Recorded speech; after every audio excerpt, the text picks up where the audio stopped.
Well, we're going to call this March meeting of the Austin Planning Commission to order, and I'm going to turn it over immediately to Holly Wallace. So we lost one of our Planning Commission members, Steve Keim, but in any event, we normally will appoint a chair and a vice chair the first meeting of the new year. So that's what I am going to ask you all to do right now. Mike Postma has graciously volunteered to be the chair. If anyone else is interested, I'm sure he would Please feel free to say that. let you have a shot at it. But if anybody, if you're in agreement, I'd like to ask for a motion to nominate Mike as our chair. I move that we nominate Mike Postma as the chair. Okay, so we've got a motion and a second. Okay. Second. All in favor? Aye. Okay. And then we need a vice chair. Megan Burrows has volunteered to be vice chair. But again, if anyone else is interested in that position, she would be happy to give you priority. Is anyone else interested or? Okay. All right. Well, the vice chair would be backup for, instances where Mike is gone. So Megan will be sure to make sure she'll give him a ride or whatever. Exactly. Do we have any, can I get a nomination for vice chair? So moved. Second. Okay, all in favor? Aye. All right. Okay, we're good. If you want to go ahead and start the meeting? Okay. Well, thank you, everyone. We'll get rolling. First, I want to ask if everybody had a chance to review the minutes, which were from back in November when we last met. Any corrections, additions, or changes to be made to the minutes? If not, I would entertain a motion to approve. So moved. Second. All those in favor, say aye. Aye. Motion carries. And we are on to our agenda. First up, we have, let me scroll here. An open public hearing to consider off-street parking appeal from Nathan Stencil and Burton J. Pleahall Trust for approval of 131 parking stalls for a new 82-unit market rate apartment building on 21st Avenue Northwest. Now, I know that they did intend to be here to answer any questions that you may have on this particular matter, but I think the people we have here right now are just from Thompson Sanitation. And okay, so they're here for the conditional use permit, which is second. So I will just go ahead and present this matter. So as you stated, the petitioners have requested an off-street parking appeal. The parking requirements are open to appeal to the Planning Commission and Board of Adjustment and Appeals, which is the council. The petitioners are proposing 70% of required parking due to the majority of their units being a studio and one bedroom. The petitioners would have approximately, they have here 131 spaces, which are 54 spaces short of what's required under our ordinance, which requires 2.25 parking stalls per unit. The petitioners did provide a layout of their proposed site. There, oops.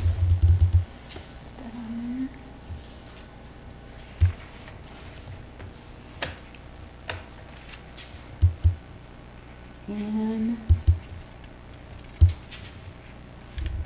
so showing the layout of their parking stalls as they're proposing.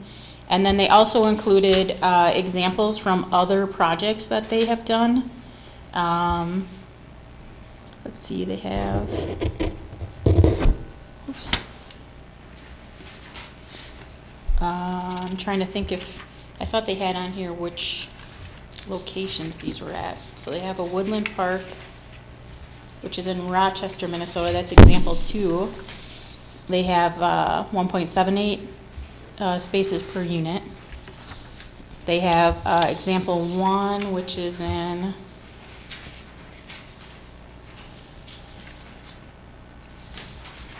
can you see on it? I'm trying to zoom. Technology Park Apartments. Well, that's again Rochester. So that's again, and that one is 1.25 spaces per unit. And then example 3 again, Rochester, 1.34 spaces per unit. And they're indicating that these are sufficient for these established market rate apartments. The location of the property is north of Walmart. Well, actually north of Runnings, more so. To the west is the Mower County Soil and Water Conservation District building, and to the east is a undeveloped property. The property that they're looking at developing is about 4 acres, so theoretically, if they needed to add additional parking at some point, they could. I'm sure that they would provide for what they need at this time, based on their experience developing other properties. It would probably, I assume, be more costly to add more later, but they, maybe not. But they have plenty of space on that particular site. Are you here for the stencil? I am. Okay, so I've kind of gone over the basics. So okay. do you have any questions about the parking appeal? When they say the majority of the apartments are studio or one bedroom, do we have an exact figure?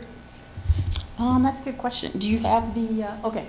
I will hand it off. Yeah, I'll hand it off to, go ahead and introduce yourself. I'm Steve Finnegan with the Stencil Group. We have 42 one-bedrooms and 42 bedrooms. So it's pretty much an even split. Okay. So like no multi-units, or just it's either a studio or one bedroom? Studio one-bedroom, we're kind of lumping those into like the one-bedroom category. Okay. And then 42 bedrooms. Did you see the, did they get all the submittals that Nate sent over with the different? I did go through the 3 examples from Rochester that you had, and those were existing projects that you have completed, Yes. and Yep. that you Actually, can, the maybe you can sec- talk about how well that's been working out for you. The second page here, the technology apartments, that's actually under construction right now. Woodland Park was completed, gosh, 3 years ago. And then the next one, Cascade, was completed 2 years ago.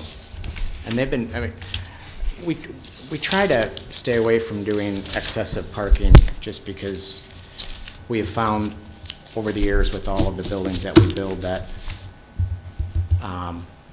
the ratio that we kind of come up with is kind of the sweet spot for the number of actual parking spots. We hate to put more parking down and more impervious pavement than really needs to be down there. And like on this site plan, if we need to add more parking, we can do that down the road if need be, but we feel that this is an ideal amount of parking. And actually, this is higher parking spots per unit than all these other previous ones, like that Tech Park, the one that's going on in Rochester, is 1.2. I guess New 52 was a little bit over at 1.78, and then Cascade was at 1.34 per unit. Questions, comments, concerns? I don't know if I can provide you any more information. I think there was some indication that this would save some costs as well in the development. A little bit, yeah, a little bit on the asphalt, not much. We've kind of revised the site plan a little bit. We had another whole row of parking to the, what would that be, to the east. And all that water is going to be kind of shedding in to the east, and we've got a filtration pond along 21st Avenue, and then kind of on the back side of that to the east. So all that water would spill into that infiltration pond and then go out from there.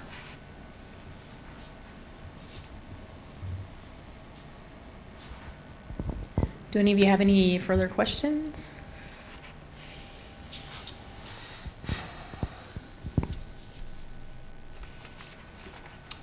All right. Well, Okay, perfect time. this is an open public hearing, so is there anybody else who would like to speak on this matter before the commissioners prepare a vote? If not, I would entertain a motion.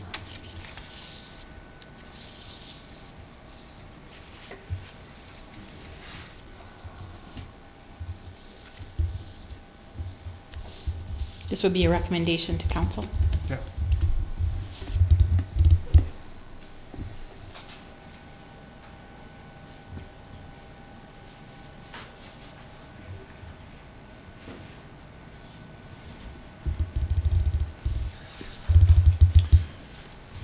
I'll make a motion that we recommend the council to approve the request for the variance of the parking spaces, accepting the 135 spaces. Is it 135 or 131? I have 131 in my documents. 135, okay, 135, and, okay, thank you for the correction. I second. We have a motion and a second. Any discussion?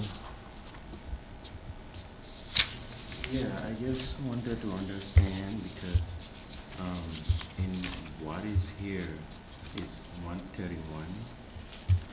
Anyway, that is very cool. So how many bedrooms did you say? How many units? There's going to be 82 total units. 82 and 82 total units, 42 of which will be a one-bedroom studio. And then there'll be 40 units that are two-bedroom. So could you break it down to, like, are the one-bedroom apartments assigned one spot, the two bedrooms assigned two, and then the rest is visitor? How does that generally break down? We don't normally assign parking other than the garages. And if you look on the site plan, there's 3 garages. I think there are bays of 8 or 9 stalls. I don't know, my glasses can't quite read that. So those would actually be assigned, but the rest of them is going to be open parking. And then there's going to be the 3 or 4 designated handicap spots that'll be right by the front entrance. We've just found that most of, well, very, very rarely do we see 2 people in a one-bedroom or studio. It's a smaller percentage. And then there's a percentage of the 2 bedrooms where there is only 1 person in those as well. They use that second bedroom as a home office type of scenario. So that's kind of how we've worked about this. You know, really ideally 1.5 spots per unit is kind of our ideal spot for parking. Any other questions? it's okay. Okay, thank you. Okay, well, we have a motion to approve and a second. Any further discussion? Okay, all those in favor, say aye. Aye. Opposed, same sign. Motion carries. Next up on the agenda, we have an open public hearing to consider a petition from Matt Griebach at Sanco Equipment for Thompson Sanitation to approve a conditional use permit for occasional storage of solid waste and roll-offs or trucks related to garbage hauling located at 709 11th Street Northeast.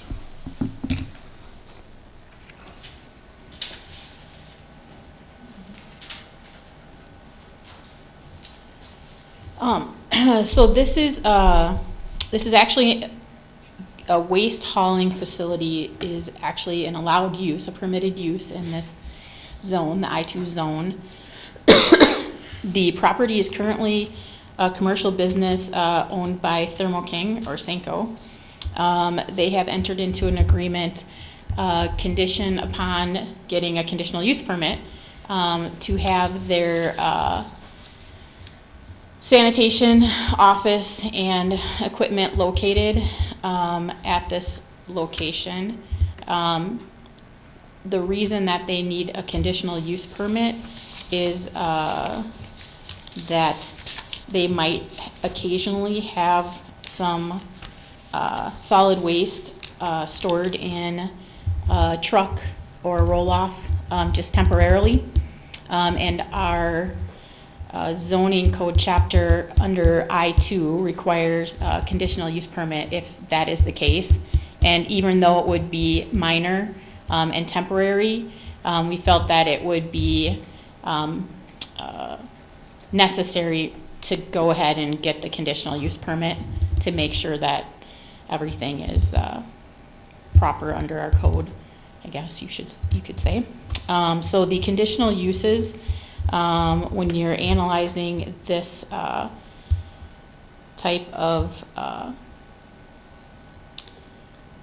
permit, the code requires that you should consider or make the following findings where applicable: that the use would not create an excessive burden on existing parks, schools, streets, and other public facilities and utilities which serve or are proposed to serve the area.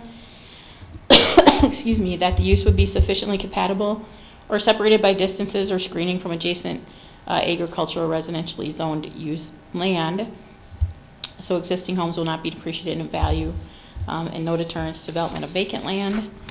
That the use, in the opinion of the Planning Commission, is reasonably related to the overall needs of the city and the existing land use. That the structure and site shall have an appearance that will not have an adverse effect upon adjacent properties. The use is consistent with the purposes of the zoning chapter and purposes of the zoning district in which the applicant intends to locate the proposed use. The use will not cause traffic hazard or congestion. Existing businesses nearby will not be adversely affected.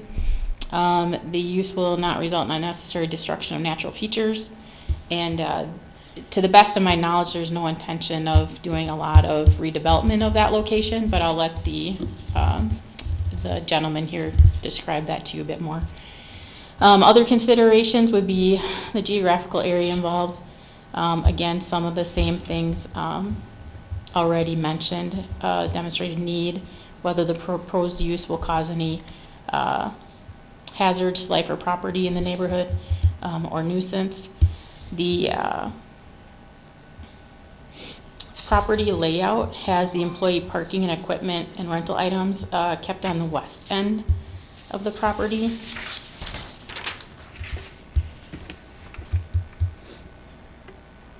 So this is the north end, this is the west side.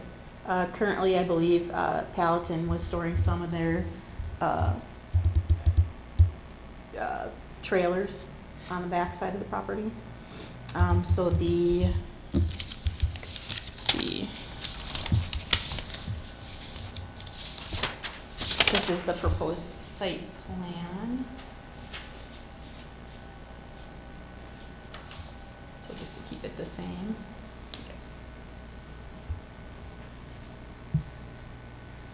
So this is the building here. So employee parking would be about the center of the lot, and then trucks in this area, and then roll-offs in the back. So similar to what is currently there now. So there's some parking in this area. And this building would be used for their office. The sanitation company is Thompson Sanitation. They are licensed by the city and county. They already operate in the city of Austin, but are looking for something, looking to have just a more convenient area to operate out of.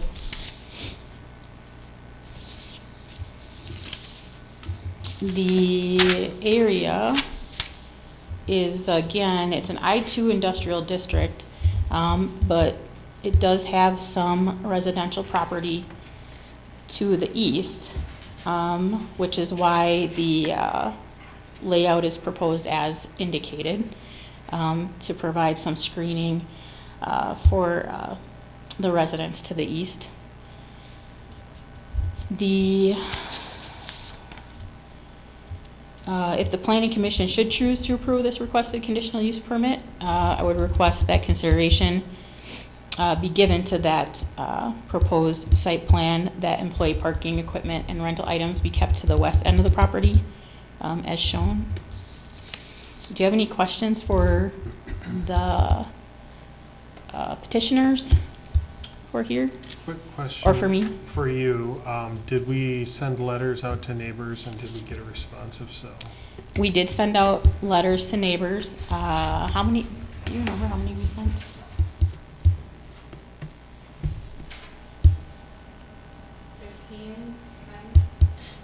So between 10 and 15 letters went out. I did not get any calls at all.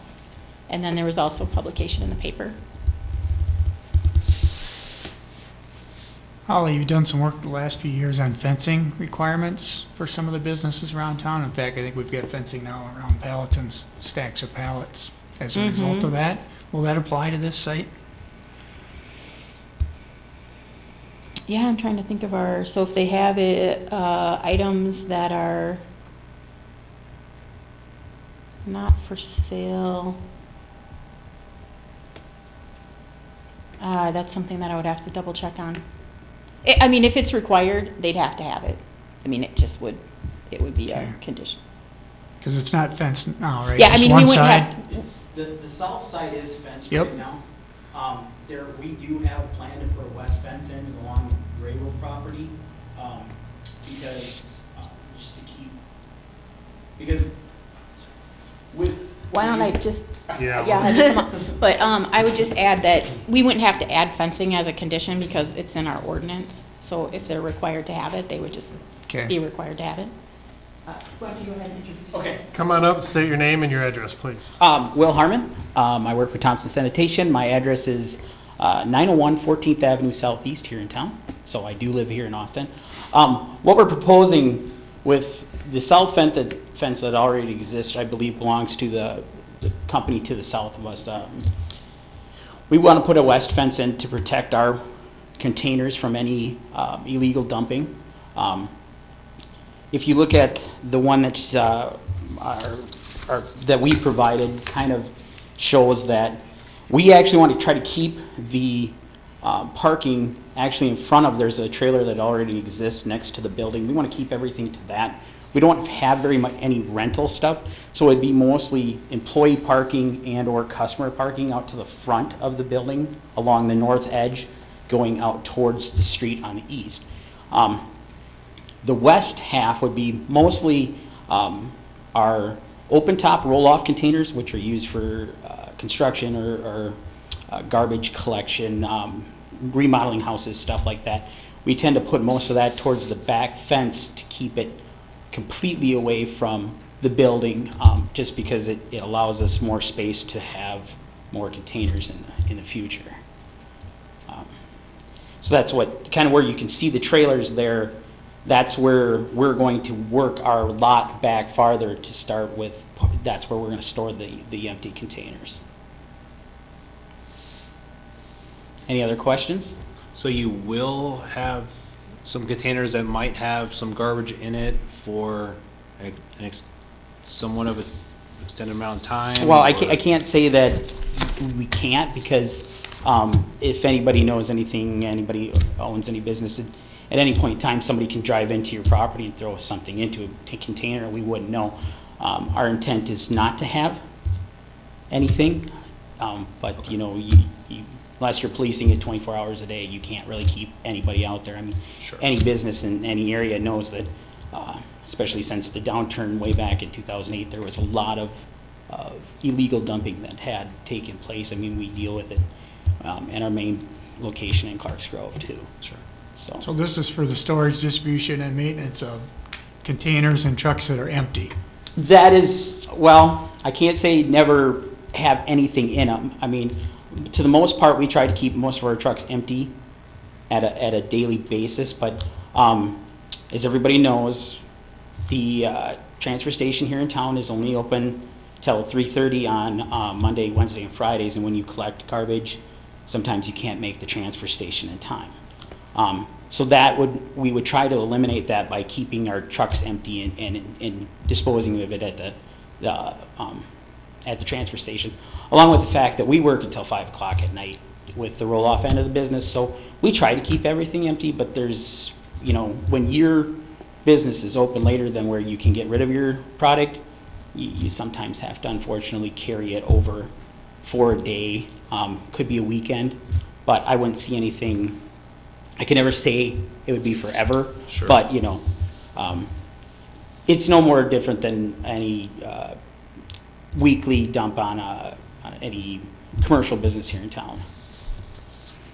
Are you considering having a plan, like, because based on what you are saying, it's like you don't have a plan in regard to, you know, to handle those issues, like unforeseen issues? Well, Are you trying to consider having a plan? to well, do that? we try to keep everything covered if we can, but you can never, like, the main thing is what we were talking about is we try to keep our litter down to 0 because it just causes a bad relationship in any neighborhood when you have litter blowing around. So most of our plan is to keep anything that comes in covered. We have disposable tarps or tarps that we can put over the boxes to keep them covered for the night or weekend. But as we all know, 8 inches of snow on a tarp becomes you know, a nightmare to remove, and can cause a lot of damage to things. You know, I'm just bringing up the fact that, you know, we're going through one of the snowiest winters we've had, and that could cause a lot of issues. So you can't, I mean, I can't guarantee everything's always going to be, but, you know, our plan is to always have it covered, because there's only several of us here in town working at the location. So that'll be our priority, is to make sure that everything is covered or is in a location where it will not be disturbed.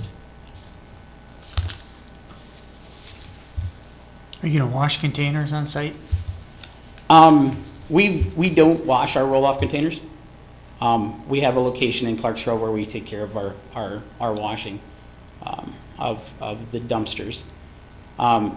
As of residential carts, possibly, but there is a system inside the building. So do you think it would be safe? It wouldn't pose any hazard to neighboring residents or property? No, I would not think so. Especially with the fact that we're going to put in the 6-foot fence on the west side.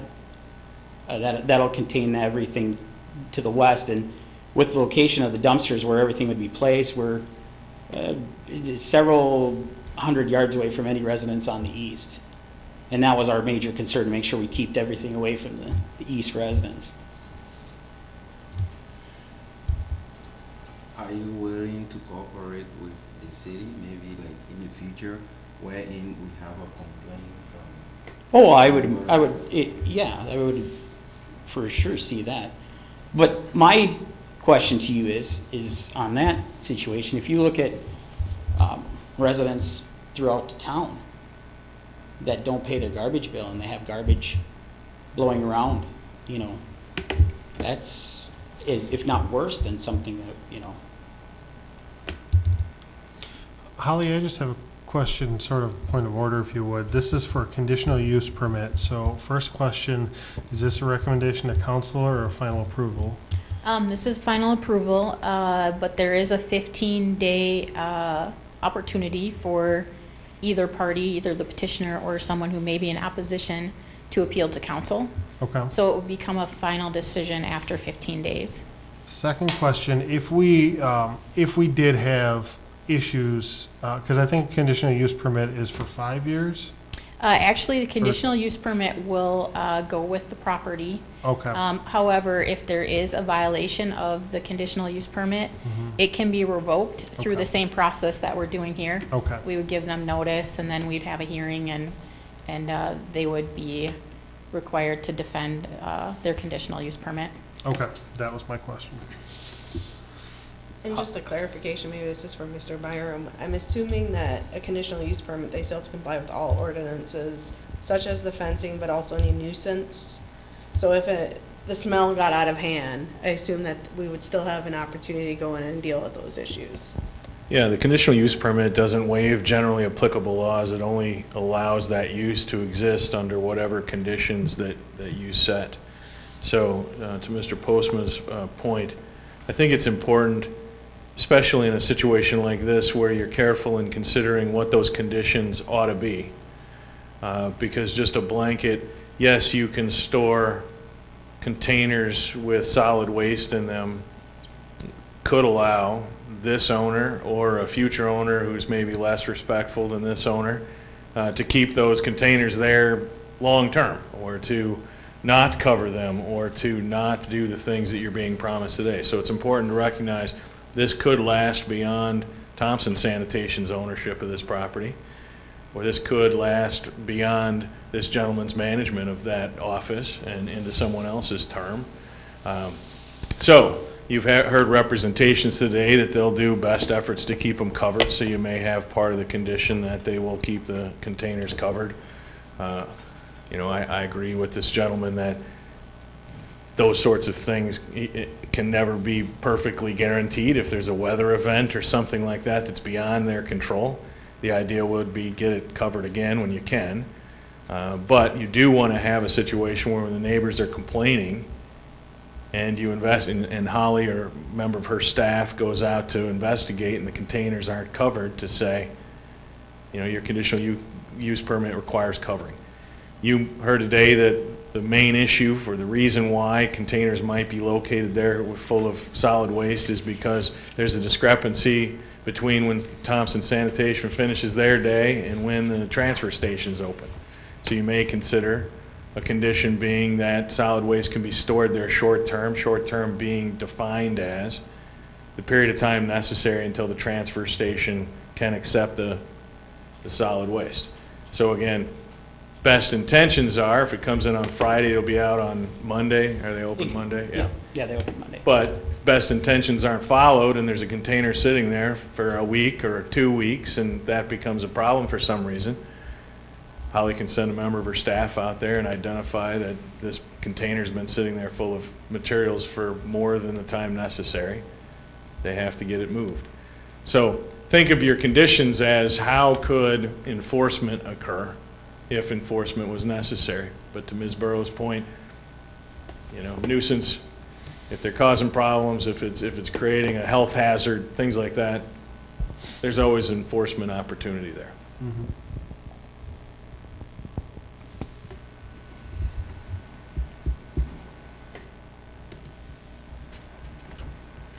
Other questions from the commissioners?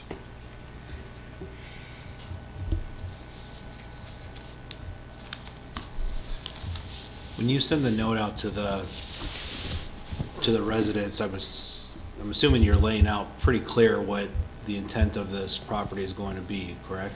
Yeah, that there would be a sanitation company using the property to run a garbage hauling business.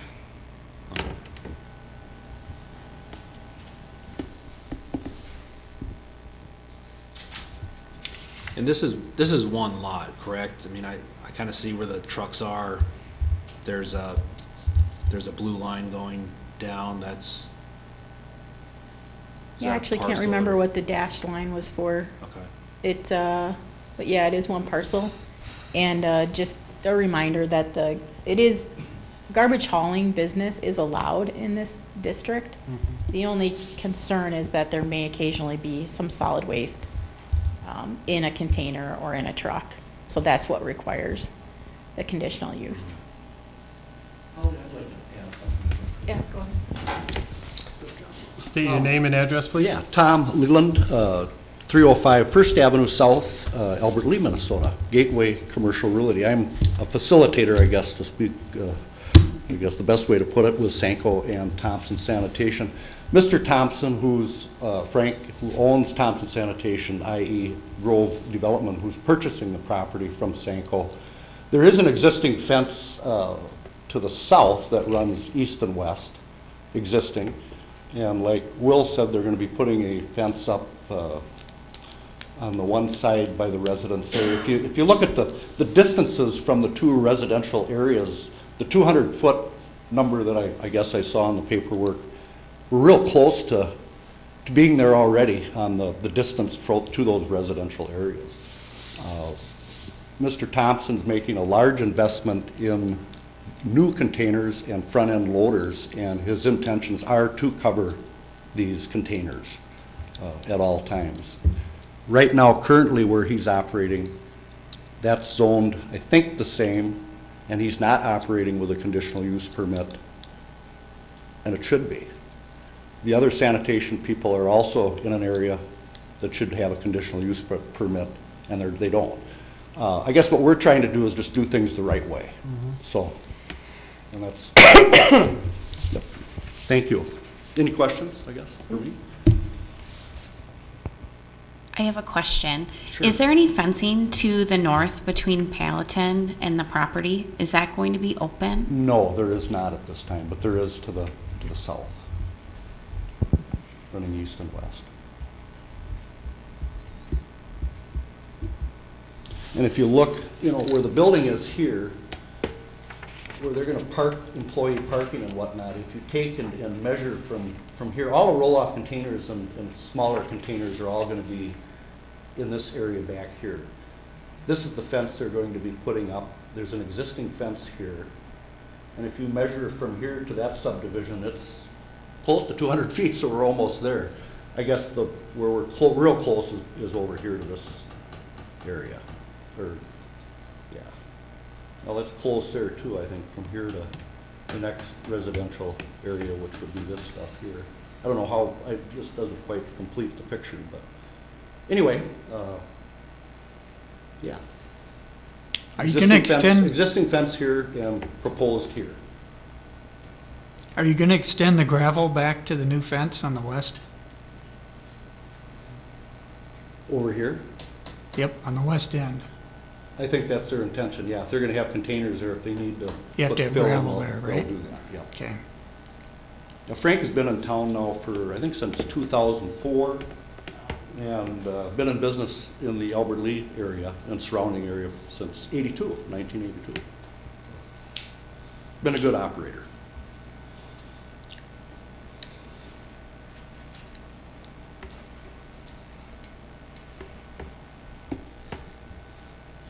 Any other questions?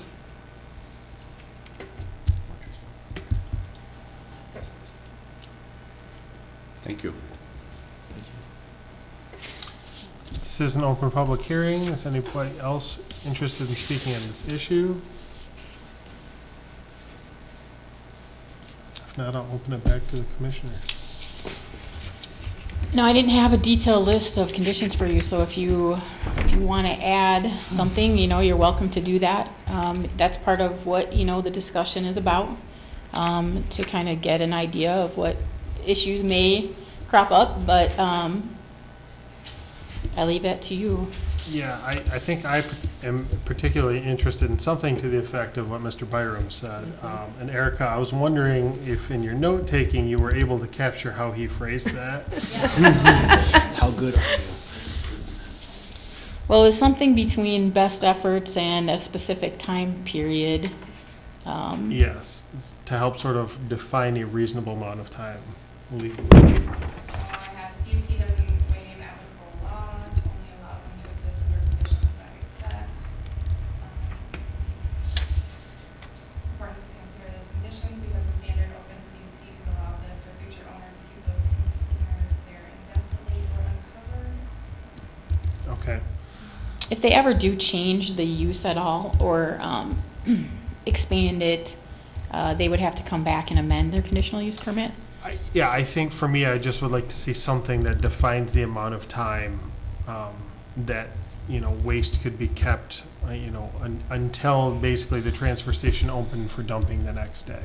That's the part that I want to make sure we phrase it correctly so it's easy enough to comply with and yet legally enforceable. Yeah, I mean, we do have the nuisance option, so if you did give a 3-day time period or something to get through the weekend, if there was something really bad there, you know, that we had a problem with immediately, we could deal with it immediately, but usually it takes some time to go Right. out, inspect it, notice to them that there's a complaint unless it's a well, with garbage, actually, I think we could deal with it immediately, being potentially a health hazard.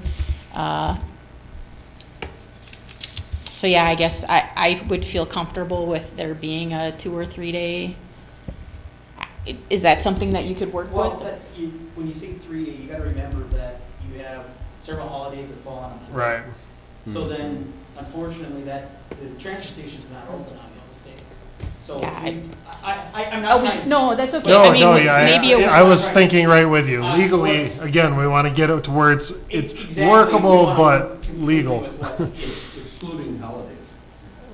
I mean, frankly, we wouldn't know unless there was a problem that Right. was sitting there. So we would be counting the days probably from, whatever records they might have of pickup, to the point of disposal. Could But we just, something to the, along the lines of, would not be kept on property beyond the next open day of business for the waste transfer station? yeah, that seems reasonable. Maybe? I'm just thinking because, I don't feel that it would be unreasonable, but, as a small business with only several employees here in town, sometimes it can get to be very hectic to be able to complete a process like that. What is it you propose? Why don't you let me, what would be reasonable, I guess, for for something, worst case scenario, I mean, bad weather, whatever. I mean, if you want to put 7 days, that would be the best way to start because it's, I mean, you can't, like what we've gone through this winter, or the tornadoes that we've gone through in the past, and the flooding that we have here in town that could be coming in this spring, I can't guarantee that at that moment in time, we're not gonna be so busy helping customers that we're gonna miss one, And I understand where you're saying it's gonna be hard to police because unless somebody's actually photographing them every day, there's no way to know. And most of them, all of our dumpsters are stated that the load limit is the wall side, is the walls. So unfortunately, we don't have a picture of a container, but a 4-foot container, that 4 foot is where their load max is supposed to be level with the container. So we're not talking about containers heaping full of garbage. We're talking about stuff that'll be contained level. That's one of the business models is we try to keep everything level because of transportation, it's safer. So that would, keep things down so you're not, you don't have these containers sitting out that are heaping full. And when you talk about the collection trucks, the residential collection trucks and the commercial truck, they're sealed containers. They're closed off. So there's really, out of a garbage truck, there's no way if it's sitting that garbage is going to come out of it. No, but if it's a 90-degree day baking in the sun for a week, it might get noticed. Well, yeah, you're going to notice that, or you're going to Yeah. notice the plant at that point in time. I mean, obviously that area is not that far from Hormel. You still smell that as well. But yes, a truck baking at 90, for 1 week is, trust me, at that point in time, I'm going to be very proud. Correct. So is the transfer station the only method of disposing, or do you have No, other it's not. customers? It's, there is the Steel County landfill in Bixby, which we do have a permit to take some garbage there. A couple of years ago, Steel County closed off their landfill to out-of-county garbage because they were filling up so fast. So 95% of our garbage. For video or just, okay, or you can go ahead. I can come back up here. For 95% of our collection here in town is taken out to the transfer station. Like she was stating, we're trying to get a foothold here in town. We're trying to invest in the town. I've been with Thompson for 10 years. I grew up here, so getting this property and owning the property is Frank's big movement into town. No more renting, we own. So that's why we've come for the conditional use permit is to help us out in that situation.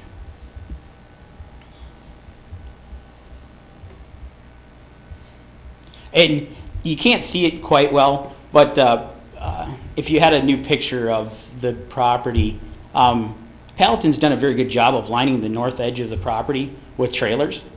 So they kind of create their own natural fence of their own on the north side. I know you had mentioned about that. If you were to drive by any point in time, you would understand what we're talking about. There's definitely a trailer presence there from Palatine. But their pallets don't smell. No, their pallets don't smell, but they're kind of fencing off the area if you were worried about any littering, blowing off in the wind and stuff like that. So, if we were to tack on a condition, something along the lines of that the waste be on site be stored temporarily with best effort to be removed within the next day of operation of the solid transfer station and not to exceed 7 days, would that be something that you'd be comfortable with? Yeah, I mean, I would see that would be fine. Okay. I would see no reason why we couldn't handle anything like that. The biggest thing, what you guys would see would be a Friday to Monday, and Tuesday then with a holiday. with a week. holiday, Yes, the correct. Tuesday, because And that still would give a day or two in case. yes, there that was would a give actually catastrophic issue. 4 days if it was an issue. Right. So. And then, Mr. Byram, if there was some catastrophe, do we have flexibility in that condition? Well, in the area of conditional use, the only real concern for the landowner is that you would start an action to revoke the conditional use. And my feeling is that if there's a reasonable explanation or a natural disaster catastrophe, or it was just simply impossible to meet a deadline, that's not going to be the grounds that the city is going to put a bunch of effort into revoking a conditional use. No, Conditional you uses could- are revoked yeah. when there's flagrant violations and people are ignoring the standard. Again, back to if it's just a nuisance, it really doesn't matter if it's a conditional use or Right. not. The city will have the opportunity to, or even neighbors would have the opportunity through civil court to deal with nuisances. So if trash is blowing around, getting on the neighbor's land, or if there's trash there that's left and vermin are being attracted to the area or something that's really a public hazard, we're not going to revoke the conditional use first. We're going to probably start enforcing the nuisance problem first to address the public health hazard. So I think that standard would be fine, and I think that the landowner should be reassured that it's not an easy process to revoke a conditional use. There's hearings and there's Right, right. politics involved, so you'd go through the same sort of setup, and it's hard for me to imagine that you all are going to be completely unreasonable if there's a good explanation for why you couldn't get it done in 7 days. I'm hopeful 7 days is more than enough time, though. I guess I wanted to hear from the I commissioners. think you had suggested 10 days, is that correct? Just for consideration. Had you suggested 10 days, or was it 7? I suggested 7. Okay. Mm-hmm. Frank, the owner, maybe said 10, but I feel 7, that's a full week that you should be able to, no matter, I mean, it'd take quite a bit because, like you said, there's plenty of opportunity. The transfer station's open 6 days a week, but Yeah. like some places, we don't work on Saturdays because we can get a 70-hour weekend in 5 days anyways. So, All right, thank you. Any other, go ahead. So, What is, sorry, Mike. no, go ahead, please. I have my directions, but kind of a little skewed. The Dakota Supply plot, that is on the south edge. that's south, okay. Yep. And That's there- Then there's an existing fence already along that border. and that's a building or that's a storage, what? That's partially, it's a business. They sell plumbing supplies to local plumbing companies. So they're open Monday through Friday.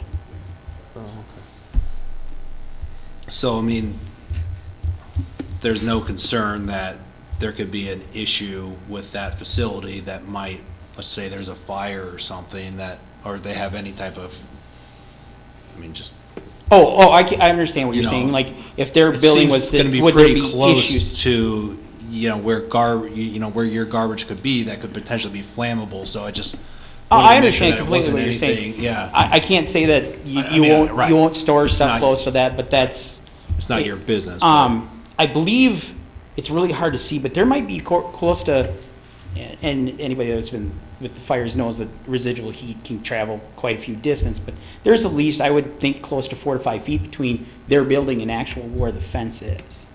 And Okay. we do have additional ordinance requirements for things that are hazardous, like Okay. flammable materials, so. Yeah, well, most of the garbage and any construction material are gonna be basically flammable, if the right things hit it. We're not storing anything that is combustible, if True, that's, yeah. if that's what Yeah. you're thinking, there. And there's no way we could, or that you could enforce, like, that trucks have to be a certain amount of feet away from 11th Street Northeast, or, because that couldn't be enforceable, like, getting back to if they line up the trucks and there's full of garbage, that, Yeah, we have actually gotten lots of complaints about trucks driving into that truck wash to the south. Pulling up, trying to actually make that corner. Yeah, and sometimes waiting, there might be a line sometimes, and frankly, it's not enforceable for us. But, and I think for yeah, I mean, if it was temporary, if they were there for a long period of time, it would be easier, to go by and see and measure and, take a picture or whatever. But if they're just there for, an hour or a couple hours, that's, unless someone calls us and makes a complaint, it's just really hard to enforce that kind of, specific parking requirements unless you made it, like, I guess unless you made it completely clear, like you said, you absolutely can have nothing parked in this area, then that would be pretty obvious. I don't know that would, well, as far as garbage trucks, do you think that there would be garbage trucks parked out in the front No. of the building? No. Okay. No. The plan, is to keep the garbage trucks located on the west edge of the building, here. Which would keep it, like my counterpart said, more than 200 feet away from any residential place. We have the Sure. entire building between them. That's kind of the point where we're at, this was going to be where we would park the refuge collection trucks. Here would be where we would park the dumpsters, the open top dumpsters. There might be some commercial dumpsters along in here too. And then up here in front would be eventual customer parking and then employee parking alongside the north edge of the building. and you said he was investing in the business, does that mean more dump trucks, or is that more roll-offs, I'm sorry? Eventually more of everything. Right, okay.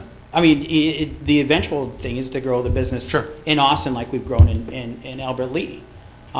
So, yeah, but the space allows for a lot of growth. It's, granted, it's a picture, so I think it says here it's 305 feet. So you're talking a football field length. It gives you great growth opportunity. I believe he said 2004, but it was actually 2012, I think. We've been in town now for 6 years doing refuge collection. And we've grown to the point where now we have several trucks here that we're storing here in town. We're adding more employees here in town. So that's the whole, and having a building that has your name on it allows you to grow even more. I know for me, one thing, so I was looking at this, I struggled a little bit seeing the houses across the street, but I also kind of reminded myself that this is zoned I-2 industrial. That's true. It's not ideal to have that next to residential, but that is what's in our plan. Yeah, correct. I think that area was considered unsuitable because of its prior use, unsuitable Yeah. for residential because of its prior use. So there ended up being that, somewhat difficult juxtaposition of residential and heavy industrial in that area. Yep. And how they years back, it wasn't Waste Systems, but they bought that company out, but it was a site for just what we're talking about now. But again, to Commissioner, how do you pronounce your last name? Caparel? Postma? Caparel? Oh, Caparel. Caparel. Caparel. Sorry about that. To your Thanks, question Holly. about setting back, you know, I mean, you could do a specific distance or behind the building or however you want to say it, if that's something that you thought was necessary. Yeah, I mean, you know, I just, you know, I appreciate Will's candor, but, you know, it's, if they're gonna expand and it's gonna be more trucks, that's gonna be behind the, you know, eventually behind the building. Where would those trucks go? And, you know, it'd be just something we should consider is just what I was thinking. But again, then it's a point of how do you enforce that? But Yeah, it would be difficult with just a measurement. Right. You know, if it was to the west of the building or something like that, might be easier to identify. at least then it gives the residents a little bit more reassurance that they are trying to be as far away from my house as possible. And I think you've got a distance already in your language. And we're, again, real close to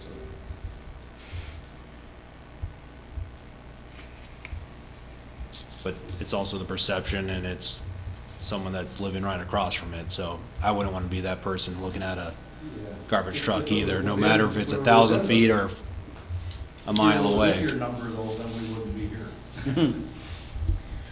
Yeah, again, I mean, if they weren't going to have solid waste occasionally on the property, they could do whatever they want. I mean, they just Yeah. buy it and put their trucks wherever they wanted. In your point, I understand what you're saying. It's just like, I don't want my neighbors next door to store 5 cars in their yard, you know. We don't want to be that person. We want to be invisible, if you want to say it. That part of the business needs to be invisible to the public. We don't want them to see it, because if they do see it, then that brings on that opportunity for somebody leaving something in our property that, you know, we didn't want. Right. As nobody's paid for. So you're trying to keep it as invisible as possible. There is storage in that building where we can keep some of the trucks in there, but it wouldn't, you know, it's not the greatest opportunity. No, but I'm also just looking at it from the future. So when you do grow and you do expand, and then you get to the point where you need a bigger space and you're trying to sell it to someone else, then what are they going to do with that spot too? So there's more to it than just Thompson Sanitation, based on what Craig is saying. Mr. Chairman, Yes, sir. I think that it's important when you consider a conditional use permit that if some representation made by the applicant is important to you, is something that influenced your decision on whether to grant it or not grant it, that you put that in as a condition. So for instance, there's lots of representation that employees will only park to the north of the building, and that the roll-offs are at the back, and that the trucks are in the middle. If any part of that is important or influenced your decision to grant the conditional use permit, you should have a condition that relates to that.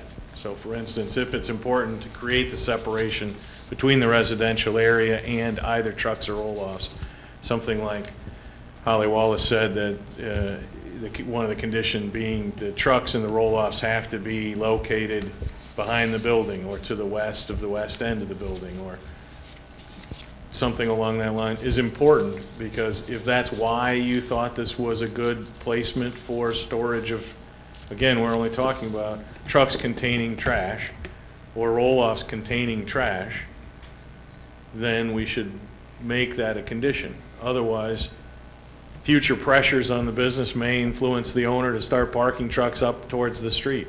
Or a future owner of this property may take advantage of the fact that that condition doesn't exist to start putting the roll-offs up closer to the street than you had envisioned. So if it's important, you should include it. If it's not important, if it wasn't influencing you, then you don't have to do it. But I think it would be appropriate if you felt it was important to say where the dividing line is, and it seems like there's an agreeable dividing line that's defined by the west wall of the current building. Trucks and roll-offs to the west of that. Passenger vehicles, up front.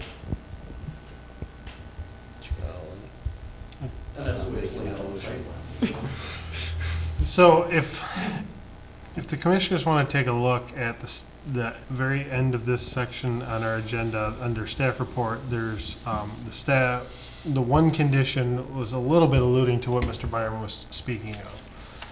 Where it currently says that staff recommend employee parking, equipment, and rental items be kept to the west end of the property as shown in the proposed site plan. The commissioners feel that that is specific enough, or would we like to make any adjustments to that in any sort of proposal? I guess I need a clarification, because I thought the employee parking was on the east side by the building, Yeah, that's what I thought. and the equipment and trucks would then be on the west side. That was sort of my thought too, a little Okay. bit. So I think maybe amending the employee parking on a section of that and just having it be equipment, rental items, and trucks be kept on the west end. And that's the way we propose it on the site plan. Right. Is that something that everybody on the commission feels is acceptable? I do. I do also. Yep. Okay. And then the second condition that we talked about was the condition that the waste be stored on site be temporary with best effort made to remove the next day of operation of the solid transfer station and not to exceed 7 days. I like that. I also Commission- agree with that. Okay. I concur. Then I would, I better ask because I don't believe Steve ever did as Yeah. chair, but I would, yes, go ahead. Yeah, just to speak to the 7 days you just talked about, Mm-hmm. that could also give them the opportunity to not really move it until, in some cases. So Mhm. can we just attach something like in case of disaster or something instead of it? So Yeah, stronger something language. Yeah, like. Because you don't want to something just that wait it till can the be like 7th. A normal, Mhm. a normal time frame given, but that time But- frame should only be in use when there's something unusual beyond their control or something. But also keep in mind, they can't just store waste there since they only have a certain amount of trucks and they want to get it out too. The other thing that helps me be more comfortable with this, I will also say, is the fact that we have our general nuisance laws apply. So if there was something left for 4 or 5 days that technically was meeting the conditions of this but was causing a nuisance, we could still act upon it as a city. If that makes you feel more comfortable. Yeah, it's okay. Just wanted to make sure. Yeah, Yeah. that is. No, I think I'm getting the impression that we're all sort of feeling that way.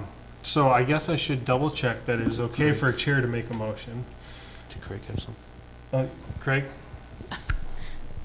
Sorry. Yeah, the chair can decide what's going to be considered, so Okay. you can make that decision for I'll yourself. teach you all to give me the gavel. There's I would objection make a somewhere. motion that we approve this conditional use permits with those two conditions. Do we need to spell that out again? Yeah, Erica, she's on it. And this is videotaped, so we can go back. I'm really just gonna listen. I'd like to add a third condition, though. Any containers or trucks that contain any solid waste be either enclosed or covered. Is that reasonable? That's the intent. Okay. They have to be covered anyway to transport, right? That's DOT That is or correct, that is correct. MPCA? Okay. Well, that's just your litter law that you have to. Yeah. We'll add that third one to the motion. And our ordinance does also require that. So it's overkill.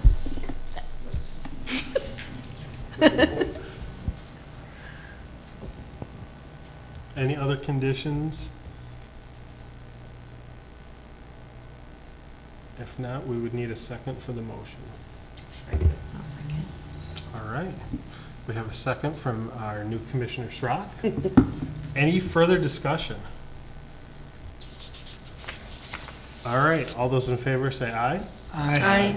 Opposed, same sign. Congratulations. Thank you. We're excited to see what you guys are going to build here in Austin. We're really looking forward to it. And thank you. And you don't have to stay for the last matter, so. I know you, well, you're here and you are in Albertley. Thank you for coming. Thank you. Okay, our final matter is another open public hearing to consider a petition from Cottages Properties of Austin LLC for approval of a final plat for the property located at 15th Avenue and 12th Street, Northwest Austin, Minnesota. This property was owned by the city and was actually, this strangely, was not subdivided, but yet was zoned commercial on the north end and zoned A1 park and open space on the south end. The north end was, well, the property on the north end was sold or proposed to be sold to Cottage Properties for development. The property is required to be subdivided by the city to retain the southern part as park and allow transfer of the northern part as commercial property. Once the property is, the plat is approved and the property has been subdivided, the property will be transferred so that the city retains the lower southern portion and the developer retains the northern half. So it's pretty simple. The only thing I noticed that wasn't included in the plat was the utility easements, which I've talked to the surveyors to see if they can get those added before we actually record the plat.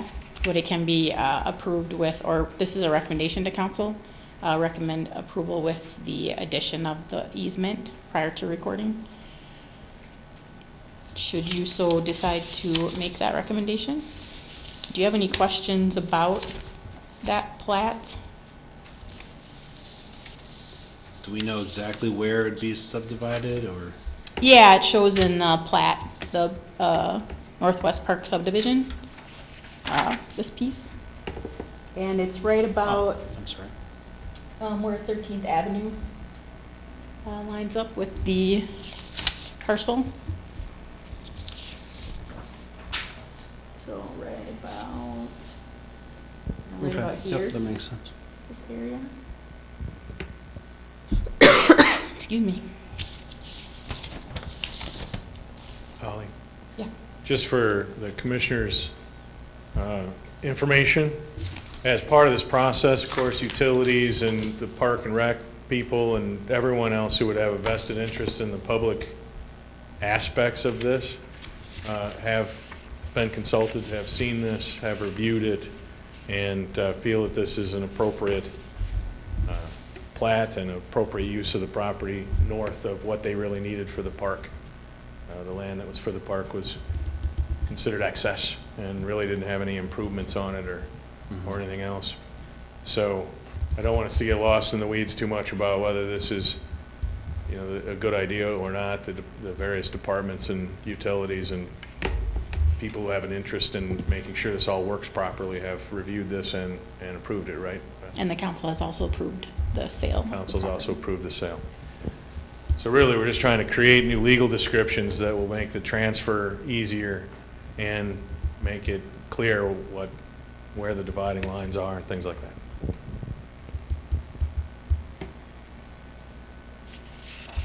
Questions from the commissioners? No. Yeah, I would entertain a motion. I'll move to recommend to the council the final approval of this plat, subject to the utility easements. I'll Second. second. You can say. All right, we have a motion and a second. Any further discussion? All those in favor say aye. Aye. Opposed, same sign. Motion carries.